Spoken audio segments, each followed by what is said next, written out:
So baby, come be my dream girl.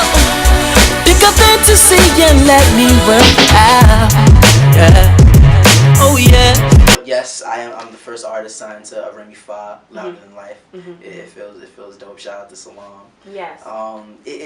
It's a dope feeling. You know, I met him when I was about 19 years old, and I think the main thing we connected on when I was living in Los Angeles was how much we missed New York, the things that we missed about New York, how no matter what city we decide to go to or where we're working, there's nothing that feels like home. Right, very authentic. Exactly. Hip hop is very authentic, or not hip hop, but New York and hip hop within it is very authentic. It's very authentic. Like the people, you know, the feeling. It's a completely. I think New York City vibes differently than any other city that I've ever been to. So from there, we really just built on those thoughts and those ideas and those stories, and eventually he kind of just said, "Hey, why don't you come out to Miami?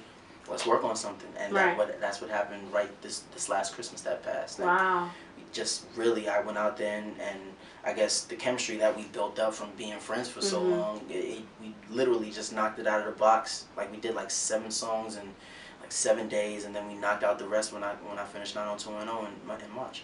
You couldn't plan something like this if you tried. Right. It really literally came together perfectly. Like from the song choices that we decided to choose to just all together the whole project and the way that everything is moving so fast. It's dope. It's dope.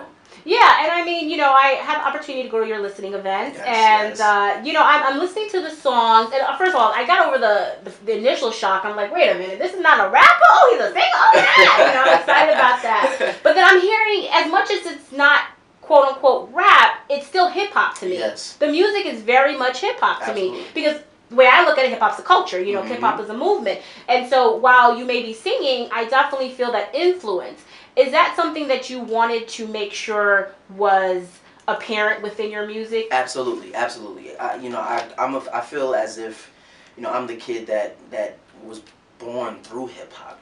I grew up in the same neighborhood as Wu-Tang Clan. You know, I like being 3 years old, watching them come into my dad's barbershop while they get their haircuts right before they go on tour. You know, like we're all down to do it. You know, we love the characters that we played, and we love the fans. So we would love to do it and to really, I guess, give a better closing reference to the story, so people could feel more at rest and at peace with what happened.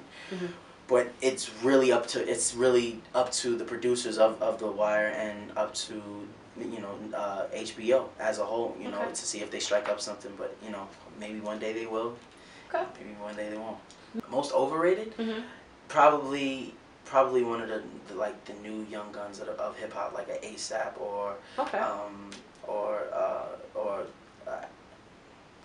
like a Joey Badass or something. And there's no disrespect to them. I think they're amazing. I just think, you know, they're definitely getting a whole lot of press. Okay. So slow your roll. All right. I'm on top of the